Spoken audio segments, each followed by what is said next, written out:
गाड़ी, मोटी सोने की चेन, महंगी शराब की आदत और कई बड़े शौक, ये सभी कहां से पूरे होते हैं? आखिर छोटे ठाकुर की इनकम का साधन क्या था? इस सवाल की तहकीकात में एक ही जवाब सामने आया है, ब्लैकमेलिंग गिरोह। छोटे ठाकुर उस गिरोह का सदस्य था और इनमें एक किन्नर, 2 पुलिसकर्मी, एक नेता और एक पठान भी शामिल था। इनका काम था सभ्य और संभ्रांत लोगों से पहले दोस्ती करना, फिर उन्हें अपने घर पर पार्टी के लिए बुलाना, शराब पिलाना, नशे की हालत में उनके फोटो और वीडियो बना लेना और फिर मोटी रकम वसूलना। वैलेंटाइन डे की रात वो आयुष को अपना शिकार बनाने वाले थे, लेकिन शिकारी खुद ही शिकार बन गया और मौत के घाट उतार दिया गया। छोटे ठाकुर यूं तो शहर का कोई चर्चित व्यक्ति नहीं था, लेकिन उसके मौत के बाद उसकी जीवन गाथा सामने आने पर हर कोई चकरा गया। पहले अवैध संबंध, फिर लूट और अंत में हत्याकांड के पीछे ब्लैकमेलिंग की कहानी सामने आई है। खुलासा होने के बाद पुलिस की जांच का एंगल भी पूरी तरह से बदल गया और अब ब्लैकमेलिंग और उससे जुड़े लोगों की तलाश की जा रही है। इस पूरे मामले में अहम सबूत छोटे ठाकुर का मोबाइल बन सकता है। मोबाइल को आरोपी आयुष नागर ने 2 तालाब में फेंक दिया था।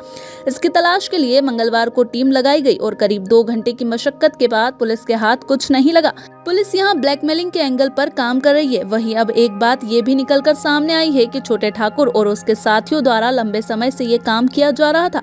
यही उनकी इनकम का साधन भी था। अब तक वे कई लोगों को अपना शिकार बना चुके थे। इसमें नई उम्र के युवक, युवती, कुछ प्रसिद्ध डॉक्टर्स, प्रॉपर्टी व्यवसायी शामिल है। बदनामी के डर से आज तक कोई भी आगे नहीं आया था और गिरोह लगातार नए नए शिकार करते जा रहा था। मेडिकल व्यवसायी के पुत्र को वे शिकार बनाने ही वाले थे और उसने छोटे ठाकुर को ही मौत के घाट उतार दिया। अपनी झूठी शान और शौकत दिखाकर ये लोग नए लोगों से दोस्ती कर लेते थे। इसके बाद उन्हें पार्टी के लिए बुलाते, यहाँ खुद के खर्च से महंगी शराब पिलाते और बेसूद कर उनके वीडियो और अश्लील फोटो ले लेते। इसके बाद वो लोगों को ब्लैकमेल कर मोटी रकम वसूलते थे। आयुष नागर के साथ वह ऐसा करने ही वाले थे और मनीषा जैन के साथ ऐसा कर चुके थे।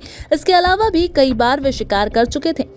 सूत्रों से मिली जानकारी के अनुसार छोटे ठाकुर जान नाम से फेमस एक किन्नर के संपर्क में था। इसी के साथ बधाई मांगने भी जाया करता था और नए लोगों के संपर्क में आता था। इसके अलावा नानाखेड़ा थाने पर पूर्व में पदस्थ रहे एक एसआई तथा आरक्षक का भी इनसे गहरा नाता था।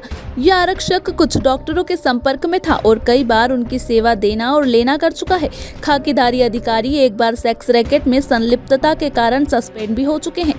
सत्तारूढ़ी पार्टी के एक कद्दावर नेता का भी संरक्षण इन्हें था। हत्याकांड के बाद वे भी सक्रिय हुए थे और पुलिस अधिकारियों को फोन भी किए थे।